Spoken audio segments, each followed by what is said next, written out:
You ever read something short and end up needing to process your emotions? That's me. Yeah.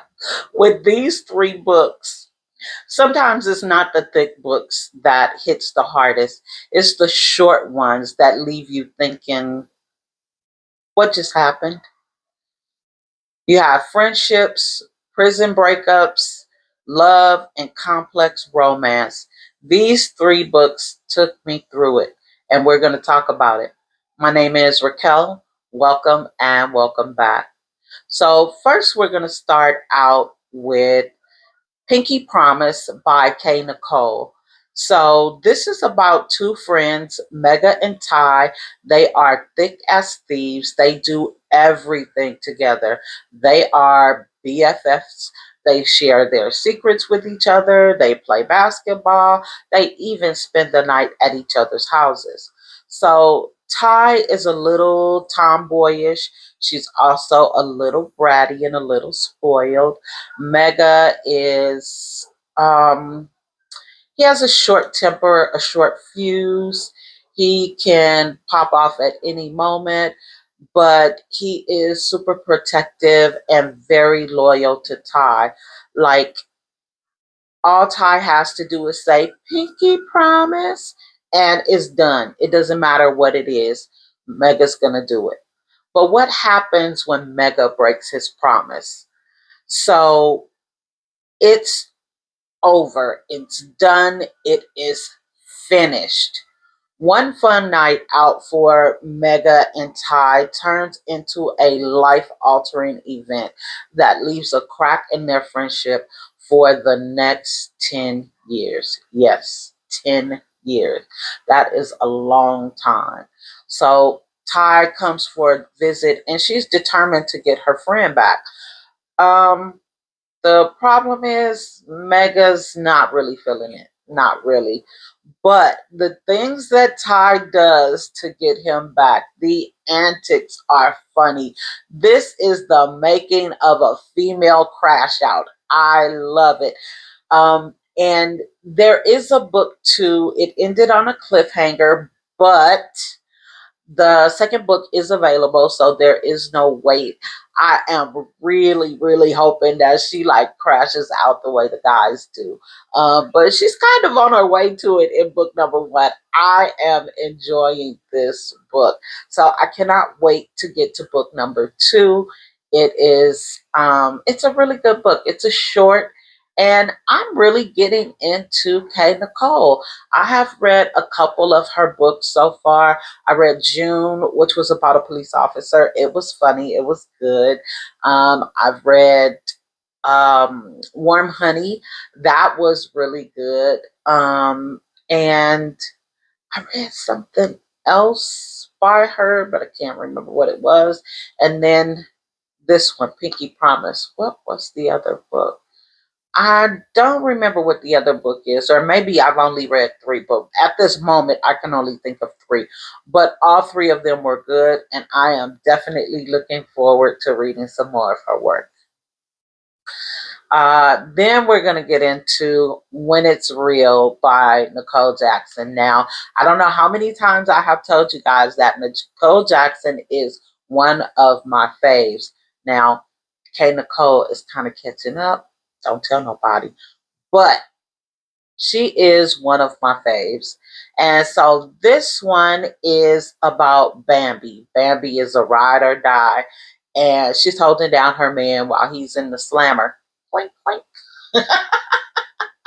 They've been together since she was 13, and she's still fairly young right now. Like, I don't know, 13 seems awfully young. I couldn't have a boyfriend when I was 13, but hey, it is what it is.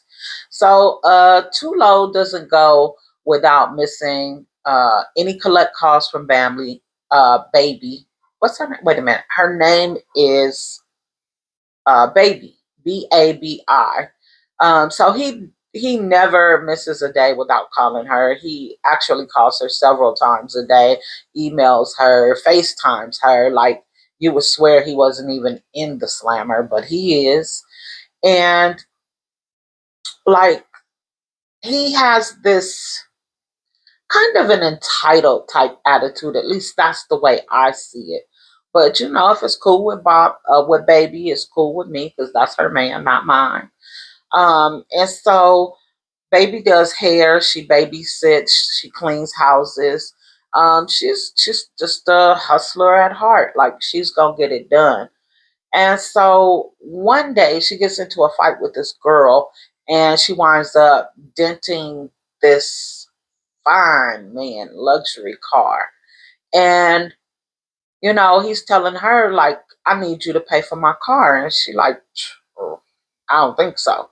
And so I think it's her brother, if I'm not mistaken, somebody, whoever, they like, look, I set up a payment plan for you so you can go and, you know, take care of that. And so she winds up going and, you know, trying to work off the money that she owes him. The problem is he's got something else in mind. He could care less about that car. It's baby that he wants. And I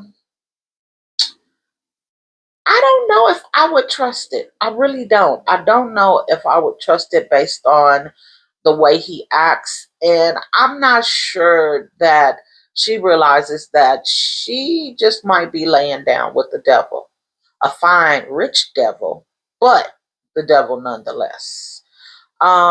And I don't really know that because you know it kind of just really depends on what it is you want or what you're looking for. But the difference between the two, you know, you got a man that you're taking care of, you're, you know, playing ride or die and, you know, paying all the bills and putting money on his commissary and doing all these things. And then you got this other dude who, you know, is sort of putting you in the lap of luxury, and you're supposedly working off the payment, you know, so I guess it just really depends on what you want. And for baby, that's going to be her decision. And so, yeah, check it out so you can find out what she decided. Then we have The Love Spectrum by Mal Dahl. And this book is about Luna and KJ. Luna is moving from her hometown to South Carolina after her mother's passing. She's an outcast in her town because of the deeds that was done by somebody else, and it's caused her to become a loner. So, since her mom has passed away, there's really nothing keeping her in her hometown. She moves to South Carolina. When she's moving into her home, she meets her landlord's fine brother, whose name is KJ. So, excuse me. So, KJ has autism. And the definition of autism is a neurodevelopmental condition of variable severity and lifelong effects that can be recognized from early childhood, chiefly characterized by difficulties with social interactions and communication, and by restricted or repetitive patterns of thought or behavior. And so I feel like because he has autism, it is supposed to be different, but I'm not sure that I really think that it's different. Uh, I think that this is about two people getting to know each other.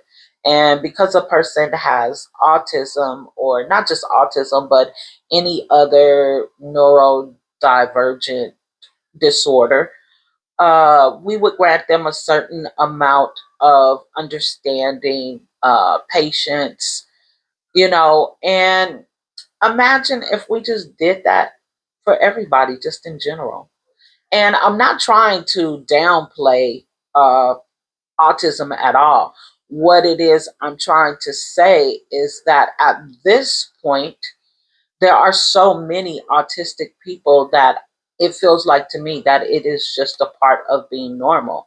Like, there's really nothing that major that we do in order to make concessions for people who have autism. Um, you shouldn't touch people, you know, without their permission. You should be patient, and you should allow people to be themselves without judgment. Like, you should do that for anybody, not just people with autism. So at this point, I kind of feel like, what is this book really about? It's still just really about two people getting to know each other, because either she is going to deal with his autism or she isn't. But what's different about you getting to know a person who doesn't have autism? You're either going to deal with the person or not. Either you like their ways or you don't. So we're all different. And at the same time, we're all the same. So I know it probably seems like a kind of got off subject with the love spectrum.